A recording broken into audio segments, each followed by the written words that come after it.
है, सामने गिर रहा है, सामने कटाव हो रहा है, एकदम सामने कटाव लाट होता है। वो फंड हर साल आता है। अब पैसा आ गई, अब पैसा के खर्चा कैसे हुई, कहाँ हुई, कहाँ ना हुई, सांसद विधायक मिलकर न पड़ी। वो देखिए सामने, देखिए ट्रैक्टर के ऊपर पलाने और बड़े लाद करके लोग भाग रहे हैं। पत्रकार जी, हम आपसे अनुरोध करेंगे कि जिस प्रकार से बड़ी बड़ी कंपनियां बनती हैं, और कंपनियां बनने जब शुरू होती है बनना, तो वहाँ के लेबर को रहने के लिए, वहाँ के मजदूरों को रहने के लिए टीन का शेड बनाया जाता है, टीन का घर बना दिया जाता है। तो बाढ़ क्षेत्र के जो लोग हैं, इनके लिए टेम्पोररी सरकार को एक कंटेनर हाउस बनाना चाहिए पहले से। यहाँ का जो लोकल विधायक हो, चाहे सांसद हो, चाहे किसी भी पार्टी के हो, चाहे किसी पार्टी के नेता हो, यहाँ पे कोई भी शुद्ध लेने के लिए नहीं आ रहा है। नमस्कार दोस्तों, अभी हम अपने बैरिया विधानसभा क्षेत्र के गोपाल नगर दियर में जो टाड़ी कहा जाता है, टाड़ी पर अपने बैरिया विधानसभा के नेता श्री चंद्रबदन मिश्र जी के साथ आए हुए हैं। आप देख सकते हैं पीछे हमारे आपको प्राथमिक पाठशाला दिख रहा होगा, और ये पाठशाला का अस्तित्व एकदम बिल्कुल, आधा पाठशाला जो है सरजू नदी में समा चुका है, और आधा आपको दिख रहा है, आधा उसका थोड़ा बहुत भवन अभी बचा हुआ है। हमारे यहाँ जितने भी अभी यहाँ की जो आबादी है, लगभग आबादी यहाँ के जो निवासी हैं, उनके कहने अनुसार 200 लोगों की आबादी यहाँ पर प्रभावित है। जो बगल में ये भी घर दिख रहे हैं, बगल में जो घर दिख रहे हैं, ये घर बिल्कुल कटान पर है। कब जा सकते हैं इसकी कोई अभी समय निर्धारित नहीं है। सामने देखिए गिर रहा है, सामने गिर रहा है, सामने कटाव हो रहा है, एकदम सामने कटाव हो रहा है। ये स्कूल अभी संचालित थी, लगभग इसमें अभी 200 से 250 बच्चे, इसमें 200 से 250 बच्चे अभी इसमें पढ़ते हैं, और 200 से 250 इसका पार्ट गिर गया, हमारे सामने गिर रहा है कि विद्यालय की छुट्टी कर दी गई है, उसमें कोई बच्चे नहीं है। 200 से 250 बच्चे प्रभावित हुए हैं। उनकी शिक्षा व्यवस्था सब बंद पड़ चुकी है।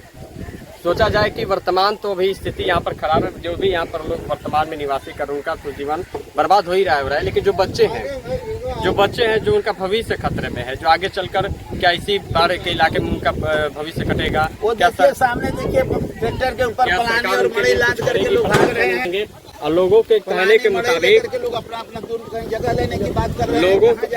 लोगों के यहाँ के निवासी जो है, जो प्रभावित है, जो पीड़ित है, उनका कहने के मुताबिक है कि यहाँ पर न प्रशासन सुध लेने आ रहा है, न कोई यहाँ का जो लोकल विधायक हो, चाहे सांसद हो, चाहे किसी भी पार्टी के हो, चाहे किसी पार्टी के नेता हो, यहाँ पे कोई भी शुद्ध लेने के लिए नहीं आ रहा है। और यहाँ पर जो बाढ़ को लेकर जो कार्य भी हुआ था, वो भी यहाँ के लोगों के कहने मुताबिक सही ढंग से काम नहीं हुआ है। जिलाधिकारी महोदय से मैं आग्रह करूंगा कि ध्यान लेने की कृपा करें, यहाँ अपनी पूरी टीम भेजें। और लोगों की सबसे बड़ी बात है कि आखिर ये घर गिर रहा है तो ये कहाँ जाकर के विस्थापित हो, कहाँ जाकर के टेम्पोररी सही और स्थायी से कहाँ सारा इनके लिए जगह का ये अंकित किया जाए। और जो मैं बार बार कंटेनर हाउस की बात कर रहा हूँ, कुछ पैसा लगा करके बाढ़ फंड में से कंटेनर हाउस बनाइए, ताकि बारिश वगैरह आने लगेगी तो आखिर ये बच्चे लेकर के कहाँ जाएंगे। मानवता के रूप में सब बिल्कुल ध्यान दिया जाए। और जो जनप्रतिनिधि महोदय हैं, उनसे भी मैं आग्रह करूंगा कि आप इस पर विशेष ध्यान दीजिए इस क्षेत्र के लिए, और आइए और आकर के आप व्यवस्था कराइए सरकार से। आप सरकार से कुछ भी कह सकते हैं, सरकार ने तो अपना फंड आपको अलॉट करके दे दिया है, उस फंड का उपयोग कैसे करना है ये आपके व्यवस्था के ऊपर निर्भर करता है। मौसम भी जो है अभी मनुष्य के रहने के अनुकूल नहीं है, कभी तेज धूप हो जा रही है, कभी बरसात का सीजन चल रहा है। अगर ऐसे में जिन लोगों का घर कटान में चला गया है, वो खुले आसमान में कहीं सड़क पर, कहीं डेयरी पटरी पर जाकर रह रहे हैं, तो ऐसे में उनके लिए न मौसम अनुकूल है, और न अभी इस समय सीजन जो चल रहा है मौसम का, सांप बिच्छी का डर बना रहता है। तो ऐसे में सरकार से हमारे जो नेता हैं चंद्रबदन मिश्र जी, वो सरकार और शासन और प्रशासन दोनों से आग्रह कर रहे हैं कि तत्काल प्रभाव से उनको रहने के लिए कंटेनर हाउस का व्यवस्था कराया जाए, जो कि ये बहुत ही सराहनीय कदम होगा। और जब तक इनको घर अलॉट नहीं हो जाता है कटान पीड़ितों को, तब तक उनमें रहने की सुचारू रूप से सारी व्यवस्था की जाए।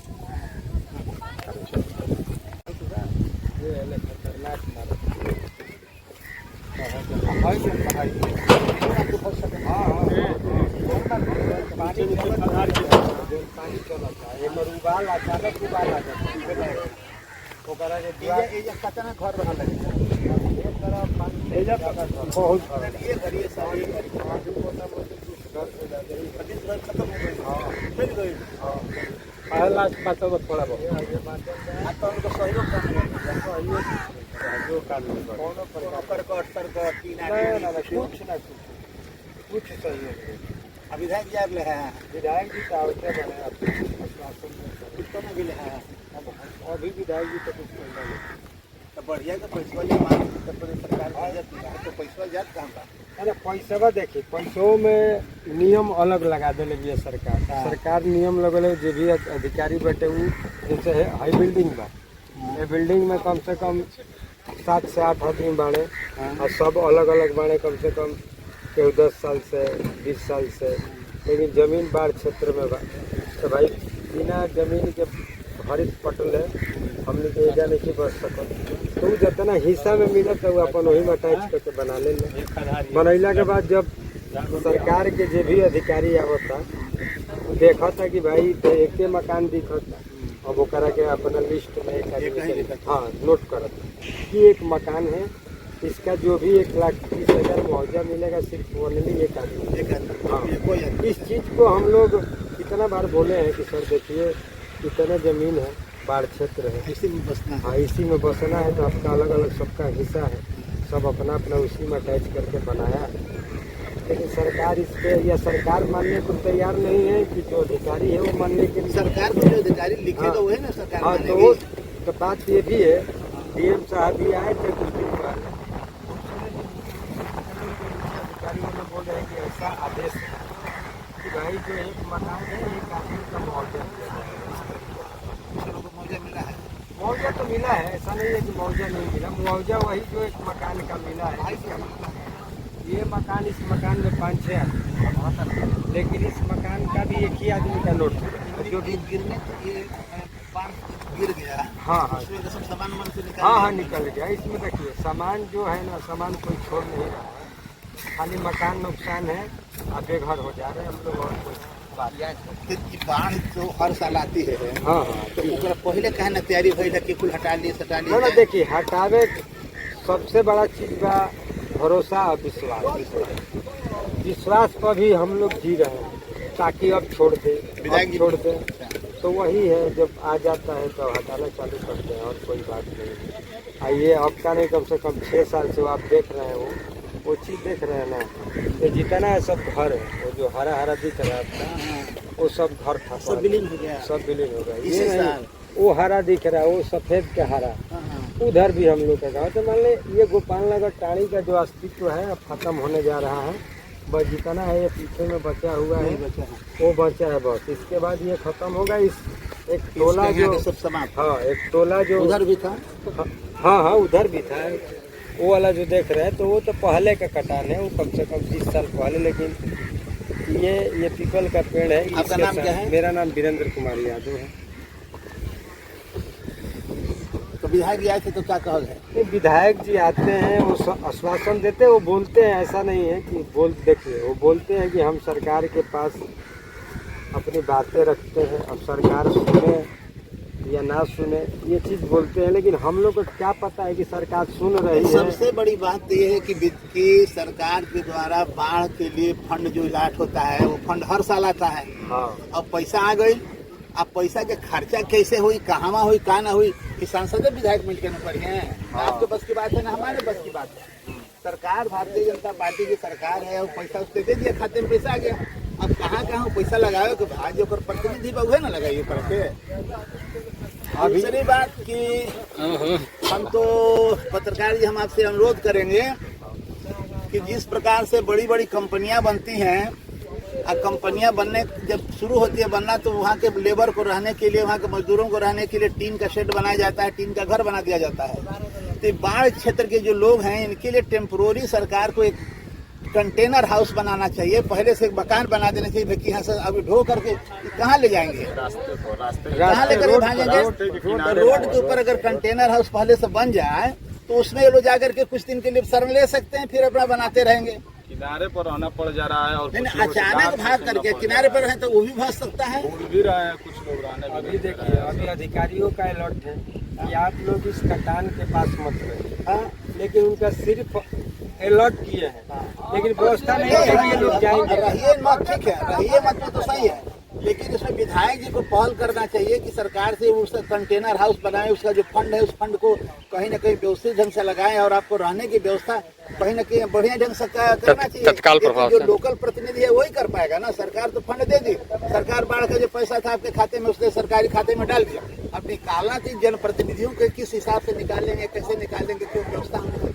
मेरा कहना है कि टेम्पोररी घर जरूर बनना चाहिए हर बाढ़ क्षेत्र में।